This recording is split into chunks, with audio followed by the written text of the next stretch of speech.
It's Dr. Ginny here, and I just wanted to talk about my top 5 tips for going to a dinner party, because one of my clients who's both trying to change her eating and trying to change her drinking and stay off alcohol is a little bit nervous about having a dinner party Saturday night. Say you've decided you're embarking on this new healthy eating approach.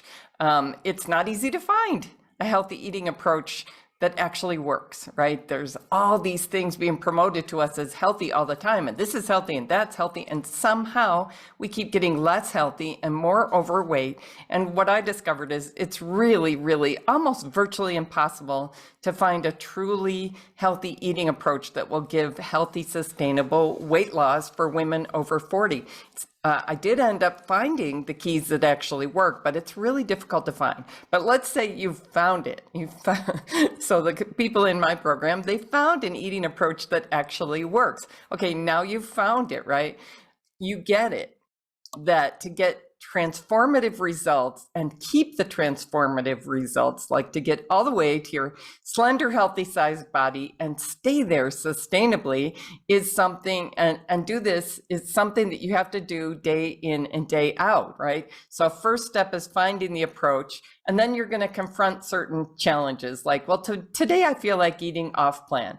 It's a holiday, it's my birthday, it's a summer picnic, and I'm just used to having beers at a summer picnic, right? Or it's happy hour, or I'm out with, people from work, or it's a vacation, or it's a dinner party. So we know that making, exception after exception after exception to our eating approach, if the eating approach works and we just keep changing it by making exceptions all the time, that could make it difficult to get the transformative results. It certainly could make it difficult to sustain them, right? So what can you do? You're invited to a dinner party this weekend and you want to stick with your healthy eating approach, your healthy drinking approach. Like if you've decided, I'm not drinking for the next 90 days or whatever, and I just really want to stick with this, and I want to see that I can do it. I want to know that I can make that choice and stick with it. And I want to see how my body feels with that much time abstinent, right? So whether it's about, I really want to make sure I stick with my whole approach, or I want to make sure that I stick with abstinence from sugar or flour or processed foods. So 5 tips. The first one is set a very clear intention, right? Set your intention first. Like, I'm not drinking. I don't care how beautiful it looks. I don't care how yummy everyone's making it sound. I recently went out with a group of girlfriends. We go out for dinner once a month here in Oaxaca. And they all get drinks, and like the person next to me was ordering what used to be my favorite drink, and I just avoid alcohol now, just found it wasn't serving me. So, they're excited ordering it, and I feel that energy, and I feel kind of pulled to that energy. And then she orders the thing that I used to love that was really important to me. And then everyone's making yummy noises about their drinks, right? And so part of me is going, that seems fun. I kind of miss that. I could have a drink. It wouldn't hurt anything if I just have a drink tonight. But I know I have thought about this a lot. I've explored it a lot. How does it affect my sleep? How does it affect my weight? How does it affect my eating? How does it affect my energy levels? And how is it affecting even my gut microbiome? I've studied all this. I've thought about it a lot. I have a clear decision about it. So even though I had this moment of feeling pulled, I was able to say, yeah, but I don't. I don't drink. So the first thing is set a clear and firm intention. Maybe means yes when it comes to something that's addictive, like an addictive habit. So have a clear, firm intention. I don't care how yummy it sounds. I don't care if people tease me. I don't care if people say they're going to beat me up. If I don't drink, I'm not drinking. I'm not, right? So set a clear intention first. When it comes to my eating approach, I know exactly what my eating approach is. I know exactly what works. And so I just know that I'm adhering to my eating approach when I go. So that's part of my clear intention. So first thing, you're going to a dinner party, have a clear intention. If there's things you are doing, things you aren't doing, that includes at the dinner party, right? Because that's how sustainable and effortless works. So that's number one. Number two, reinforce your intention by playing it forward. So you can envision, okay, I'm going to take 10 minutes and just envision, what if I go to the dinner party and I stick with my intention not to have a drink? I don't have to do this very hard anymore, right? I've been doing this for 6 years or something. It's not hard anymore. But the first year, I had to be kind of clear with my intentions. And so getting my thinking brain engaged, one of the ways I did that, because the primitive part of our brain that's going to drive us to, I just want to do what I always do. I just feel pulled to do that. I just think it feels natural and most comfortable. So when I really want to get my thinking brain involved, I got to slow things down a little, take 10 minutes to get my thinking brain involved. And so one way to do that is to play it forward. Let's envision that I go to this thing, I have this intention about 90 days without alcohol, and I go and I've got 12 now, and it's starting to feel easier and it's starting to have momentum. And so if I go and I drink this weekend, how will I feel that night? How will I interact with people? How will I feel the next day? How will I feel about my ability to stay in integrity with my own promises to myself? How will I feel about having energy the next day to do the things I want to do, etc., right? Bring in the reasons and the values for why you're making this decision, and envision how that will all go by playing it forward. And then play it forward if you do say no. You stick with no. You take something else to drink that you think you'll really like.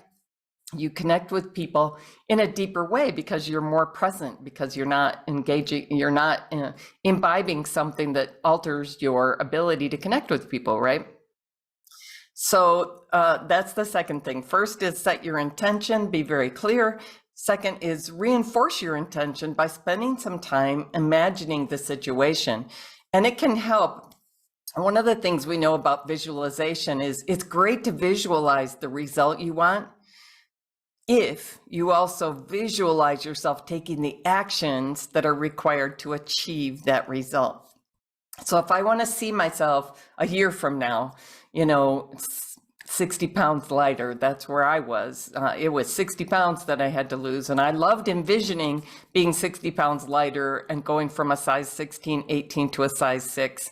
But it's very important to also visualize doing the things that it takes to get to that result. I visualize myself enjoying nutritious food. I visualize myself saying no to things that are addictive and unhealthy for me, etc., right? So set your intention, reinforce it by playing it forward. Third is, we've been talking about what we're going away from in a way. Now be intentional about what you're going toward. So if I'm going to a dinner party, and usually I would have a glass of wine or a cocktail with everyone else, and this time I'm not going to. I want to take something else that I enjoy to drink so that I will have a full glass all night. No one will feel like I have to take care of you by filling your glass with this thing you don't want to drink right now. And it doesn't have to, I don't want the whole evening to be about whether I'm drinking or not, right? It's boring. So what I usually do, and you can come up with your own approach to this, but I just take like a couple of bottles of chilled Perrier and some cut limes. And so I know that I have something to drink that I like that is actually refreshing. It actually makes me feel hydrated and good. And it doesn't take away my brain, my ability to think, right? Doesn't make me altered. So know what you're going to be drinking that you're going to enjoy. When I take 2 bottles, it means I can share because I'm going to drink one of those bottles myself, right? But people don't think it's rude if you bring a couple of bottles of Perrier. I don't think. Generally, I feel good about it, and I feel like the person I'm visiting feels good about it. All right.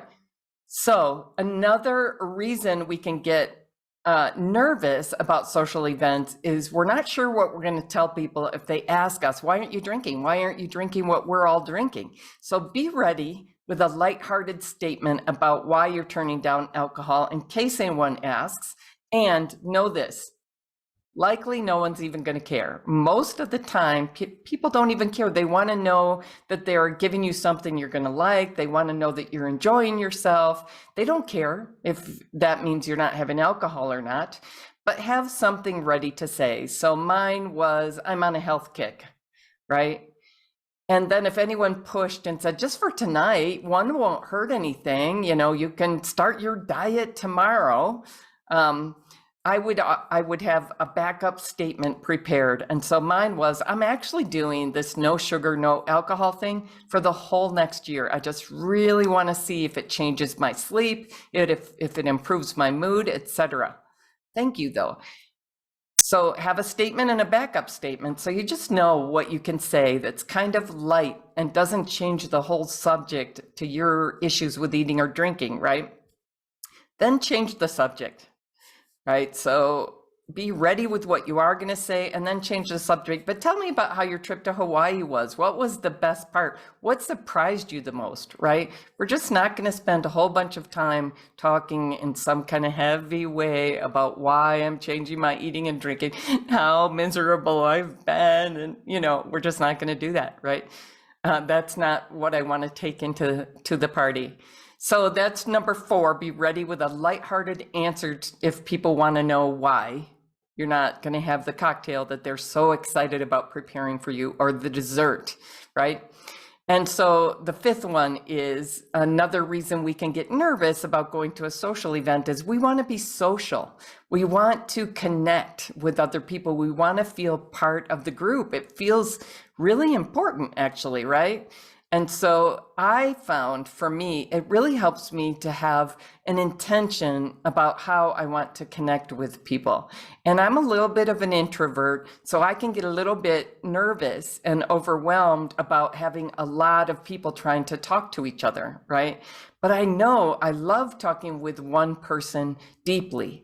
So especially if it's something I'm nervous about, like maybe a dinner party or a potluck, used to be things that I would get pretty nervous about early on until they got easy for me. But early on, I would have an intention before I went into the event to really connect deeply with one person, to get to know one person a little deeper, right? To make their day. I just had a friend telling me one of her friends that she's been close with for many, many years had this assumption about what her work was. She trained in psychology, got like a master's degree, and so he assumed she's working as a therapist. That's not what she does. She does consulting for development and learning of children related to school, etc. And so he finally took the time to kind of ask and understand what it is that she does and why she loves it. So that's the kind of intention I take into a social event like that. Like, I want to be social. What that doesn't mean is I have to eat and drink when everyone else is eating and drinking.